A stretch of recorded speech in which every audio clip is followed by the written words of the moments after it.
My name is Captain Zara. I am 35 years old.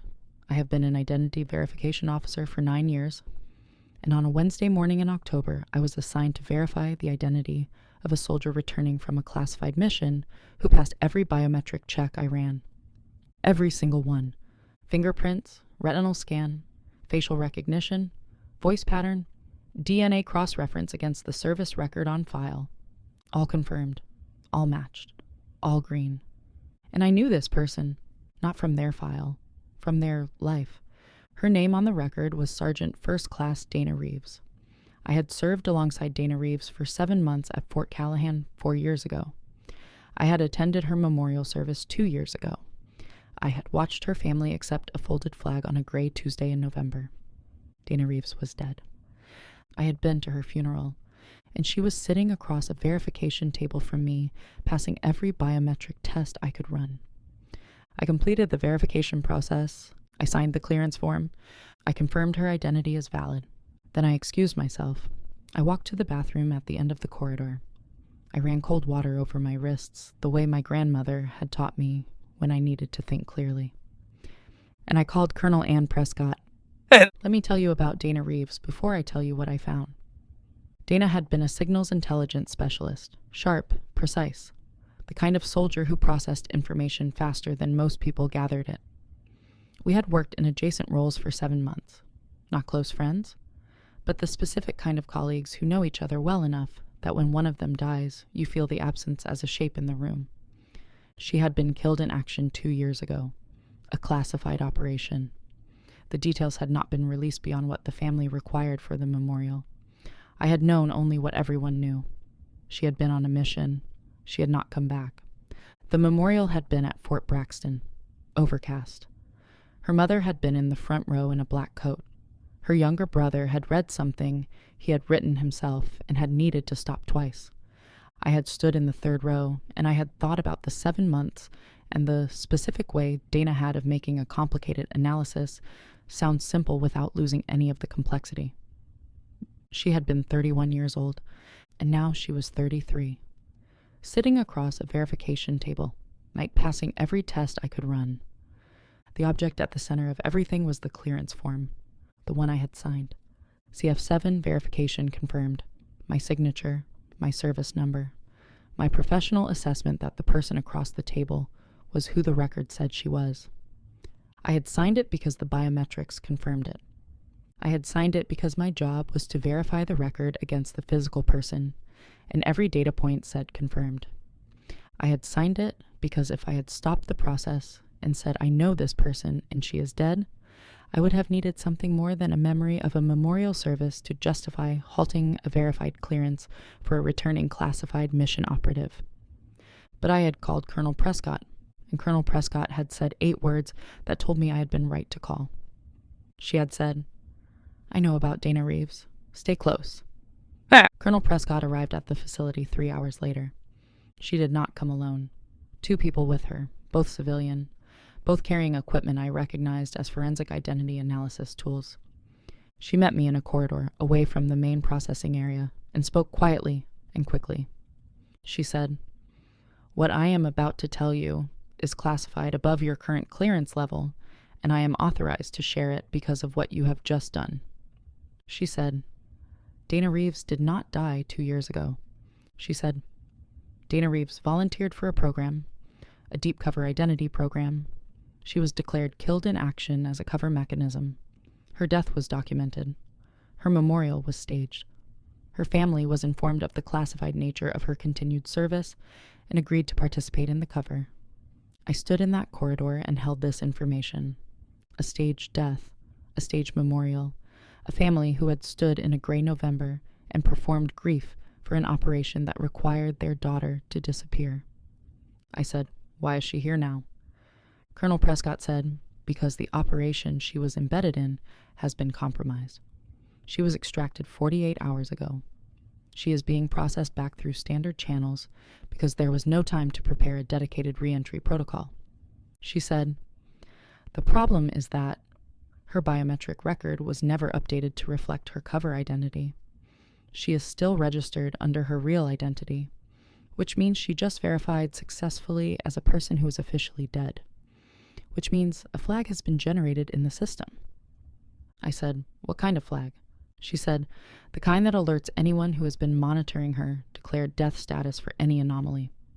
She said, "Zara, someone may already know she verified, someone who should not know she is still alive."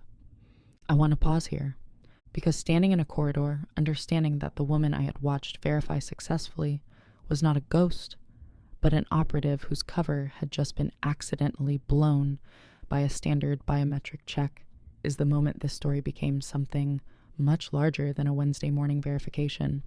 If you have ever done something by the book and discovered that doing it by the book was exactly what someone had been waiting for, drop a comment below and subscribe right now.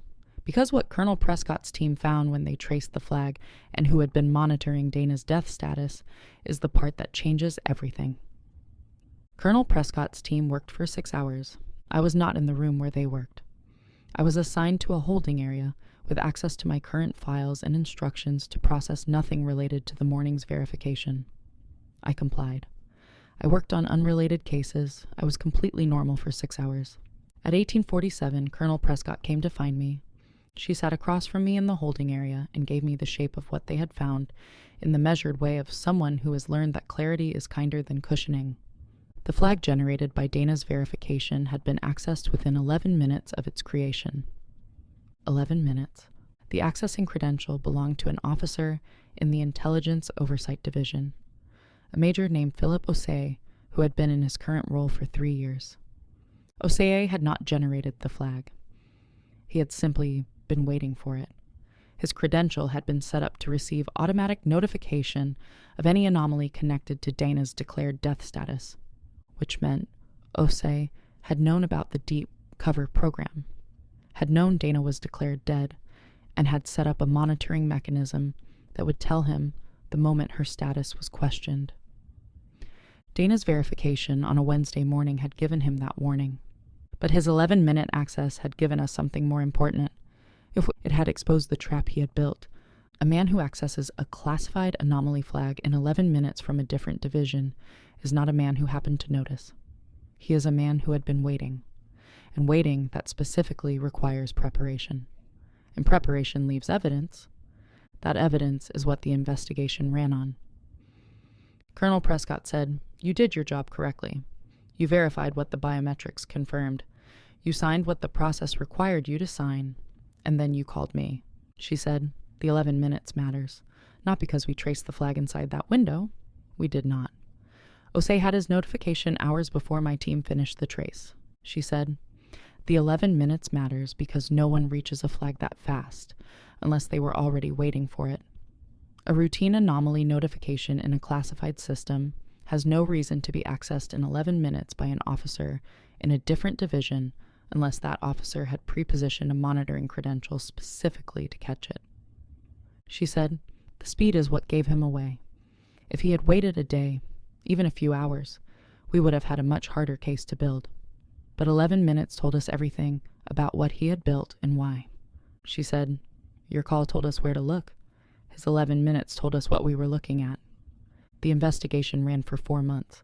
Major Philip Osei was connected to the network that had compromised Dana's operation, not the primary architect, a facilitator, someone who had been passing information about the program's participants to an external party for 14 months.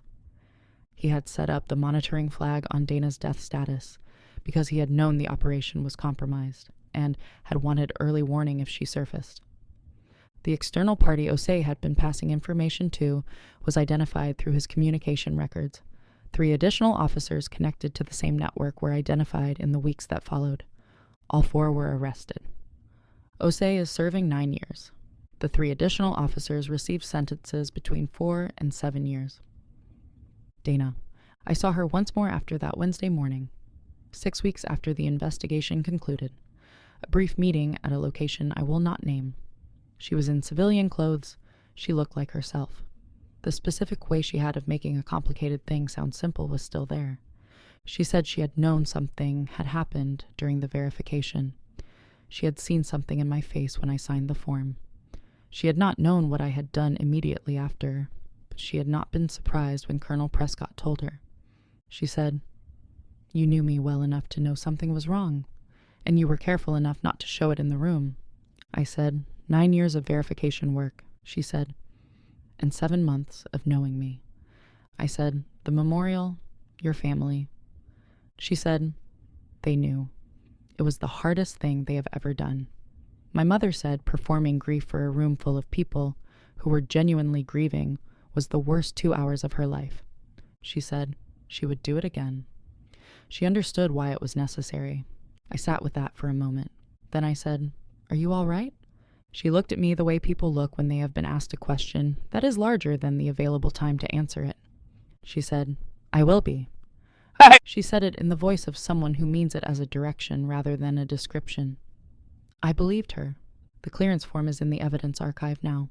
CF7, my signature, my service number, the Wednesday morning that triggered a 4-month investigation and the arrest of 4 officers connected to a network that had compromised a deep cover operation. A standard form, the kind I sign dozens of times a month. This one mattered more than most. Not because I did anything exceptional. I did my job. I verified what the biometrics confirmed. I signed what the process required. And then I walked to a bathroom and ran cold water over my wrists and called Colonel Prescott. Because the form said confirmed and my memory said otherwise. And 9 years of verification work has taught me that when those two things disagree, the disagreement is worth a phone call. Here is what a verified identity and a staged memorial taught me.